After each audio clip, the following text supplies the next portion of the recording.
ফেরেশতার সাথে ওনার বন্ধুত্ব হয়েছিল, বলেছিলেন আমি আকাশ দেখতে চাই, আল্লাহর কাছে অনুমতি চাই। আল্লাহ বলল ঠিক আছে, ইদ্রিসকে আকাশে ঘুরাও। প্রথম আকাশে ঘুরলেন, দ্বিতীয় আকাশে ঘুরলেন, তৃতীয় আকাশে ঘুরলেন, চতুর্থ আকাশে ঘুরলেন। ইন দ্য মিন টাইম চতুর্থ আসমানে মালাকুল মাউত পৃথিবীর দিকে নেমে আসছিল।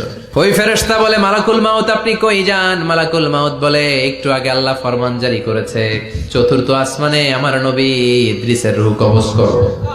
সুবহানাল্লাহ। আমি বললাম আল্লাহ আপনার পাঠানো নবী সৈয়দনা ইদ্রিস থাকে দুনিয়ায়, চতুর্থ আসমানে পামু কই? আল্লাহ কয় কথা নাই, দৌড় দে। আমি দৌড় দিলাম, এসে দেখি ইদ্রিস আলাইহিস সালাম এখানে রেডি। সুবহানাল্লাহ। ওয়া রাফা'নাহু মাকানান আলিয়্যা। ইদ্রিস আলাইহিস সালামের রূহ কবজ দুনিয়ায় হয় নাই, চতুর্থ আকাশের মধ্যে হয়েছে। একটু চিৎকার করে পড়বেন সুবহানাল্লাহ। এরপরে সুলাইমান আলাইহিস সালাম, উনি তো মরে নাই, মরছে? উনি জিন চালাইতো, উনিও মরবে? শক্তিশালী একজন নবী ছিল উনি। মালাকুল মাউতকে বলেছিলেন মালাকুল মাউত আমার মৃত্যুর সুয়াইয়া সামান্য কিছু আগে আমারে বইলো, আমার একটা কাজ আছে। মালাকুল মাউত মৃত্যুর কিছু সময় আগে এসে বলল সুলাইমান টাইম ইজ আপ, সময় শেষ, অল্প কিছু সময় বাকি, কি করবেন করেন। সাইয়েদনা সুলাইমান জিনদেরকে ডাকলো, ও জিনেরা, বিশাল একটা প্রজেক্ট আছে, প্রজেক্টে কাজ শুরু করো। আর কিছু জিনকে বলল চারদিকে গ্লাস ফিটিং করা একটা রুম বানাও। সাইয়েদনা সুলাইমান আলাইহিস সালাম গ্লাস ফিটিং করা রুমের ভেতরে ঢুকলেন। এই রুমে ঢুকার দরজা নাই, হাতে একটা লাঠি নিলেন। কি নিলেন? লাঠির মধ্যে ভর করে দাঁড়িয়ে রইলেন আর জিনদের দিকে তাকিয়ে রইলেন। জিনেরা এত বদমাশ ছিল, সাইয়েদনা সুলাইমান দাঁড়িয়ে না থাকলে কাজ করতো না, ছিল ফাঁকিবাজ। কি ছিল? দাঁড়ায় না থাকলে আজও লোকজন কাজ করতে চায় না, ঠিক কিনা? মালিক দাঁড়ায় থাকলে ঠিকই কাজ হয়ে যায়। সুলাইমান আলাইহিস সালাম লাঠির মধ্যে ভর দিয়ে দাঁড়িয়ে রইলেন আর বললেন কাজ করো। জিনেরাও কাজ শুরু করলো। ওদিকে মালাকুল মাউত এসে বলো সুলাইমান সময় তো শেষ। সুলাইমান বলে সমস্যা নাই, রূহ কবজ করো। উনি লাঠির মধ্যে ভর দিয়ে দাঁড়িয়ে রইলেন। গ্লাস ফিটিং করা রুমের ভিতরে কোরআন সাক্ষী। মালাকুল মাউত ওইভাবে লাঠিতে ভর দেওয়া অবস্থায়, দাঁড়ানো অবস্থায় সাইয়েদনা সুলাইমান আলাইহিস সালামের রূহ কবজ করে নিলেন। উনি এমন ভাবে দাঁড়িয়েছেন, রূহ চলে গেল, লাশ হয়ে দাঁড়িয়ে রইলেন। লাঠির মধ্যে দাঁড়িয়ে আছেন, জমিনের মধ্যে লুটিয়ে পড়ে নাই। সুবহানাল্লাহ। জিনগুলো দূর থেকে ভাবলো বস তো দাঁড়ায় আছে। কে দাঁড়ায় আছে? জিনেরা মনে করছে বস দাঁড়ায় আছে, কাজ করতে হবে। করতে করতে পুরা প্রজেক্টের কাজ শেষ। ইন দ্য মিন টাইম ঝিঝি পোকা, উই পোকা, যেই পোকা কাঠ খেয়ে ফেলে, এই কাঠ খাওয়ার পোকা সুলাইমান আলাইহিস সালাম লাঠির ভেতরে ঢুকে লাঠিও খেয়ে ফেলেছে। সাইয়েদনা সুলাইমান আলাইহিস সালাম ধপাস করে জমিনে পড়েছে। আর জিনেরা কয় হায় হায়, খালি খালি কাম করছে এতদিন। সুবহানাল্লাহ কইবেন না? সুলাইমান আলাইহিস সালাম বাঁচতে পারে নাই, চলে গেলেন। মুসা আলাইহিস সালাম মরছে? উনি মরবে কেন? উনি তো খালি মারে। মরছে? এক থাপ্পড়ে ফেরাউনের বাবুর্চি নাই। মুখের আগে হাত চলতে কয়েকজন, এর মধ্যে মুসা আলাইহিস সালাম আছে না নাই? মালাকুল মাউত মানুষের আকৃতিতে অনুমতি না নিয়ে ঘরের ভেতরে ঢুকে গেল। ঢুকে বলে আনা মালাকুল মাউত, আমি মৃত্যুর ফেরেশতা। তো কি চাও?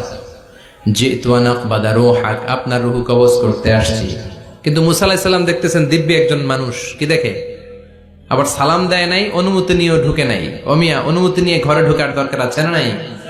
মুসা আলাইহিস সালামের মেজাজ বড় গরম। উনি বললেন কি করবি? কয় আপনারে মারবো। কয় এদিকে আয়। মালাকুল মাউত মনে মনে ভাবে এতদিন সব মানুষগুলো আমারে দেখলে দিত দৌড়, আজকে মনে হয় আমারে দিতে হবে দৌড়। এক পা গায়ে দুই পা পেছায় সাহস করে সামনে গেলেন। আবার মুসা আলাইহিস সালাম দিলেন এরকম থাপ্পড়। ফাসাক্কাহু ফাফাকু আইনা, বুখারীর বর্ণনা, এক থাপ্পড়ে চোখ নাই।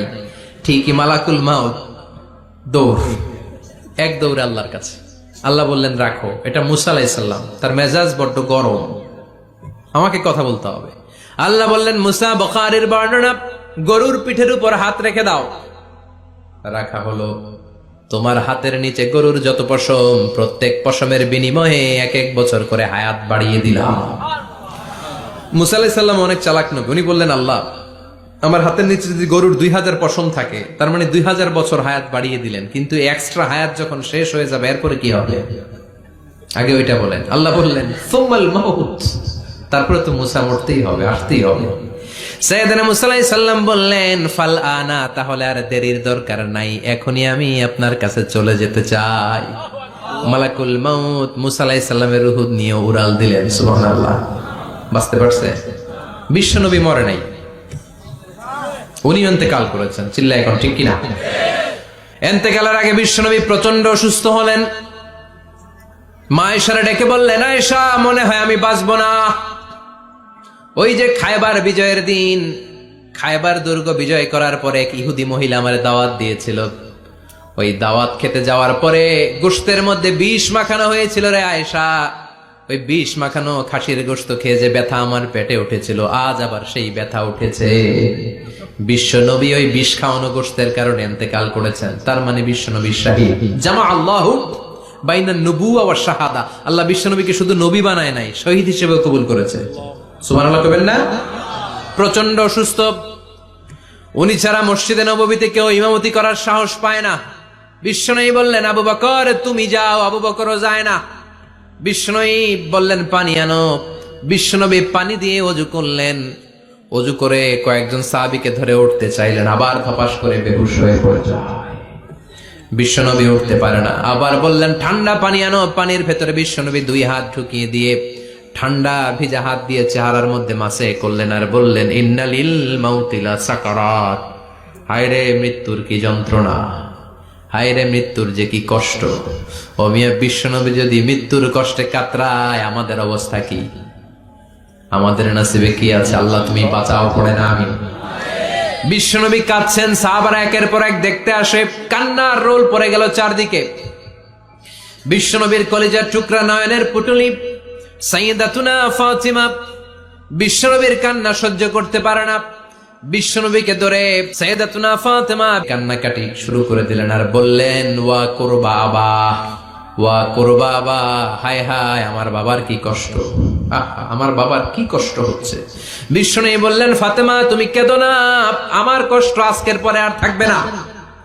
আজকে তোর বাবার সব কষ্ট বন্ধ হয়ে যাবে। কি যেন কানে কানে বললেন, ফাতেমা আরো কেঁদে দিল। আবার কানে কানে কি যেন বললেন, ফাতেমা হেসে দিল। বিশ্বনবীর ইন্তেকালের অনেক পর মা আয়েশার কাছে ফাতেমা বললেন, আমি যখন প্রথমে কেঁদেছিলাম আব্বা বলেছিল আমি আর বাঁচবো না রে ফাতেমা।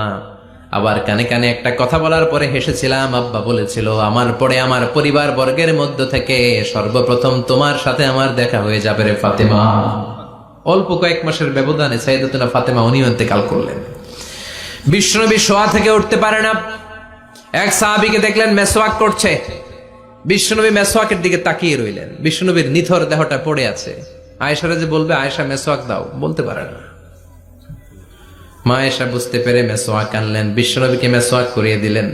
এবার বিশ্বনবী বললেন, ও আবু বকর শোনো, আল্লাহ আমাকে অপশন দিয়েছে। কি দিয়েছে? আল্লাহ বলেছে নবী আজীবন থাকতে চাইলে থাকেন, আর আসতে চাইলে চলে আসেন। আমি থাকতে না চেয়ে আল্লাহর কাছে চলে যাওয়ার ইচ্ছা করলাম।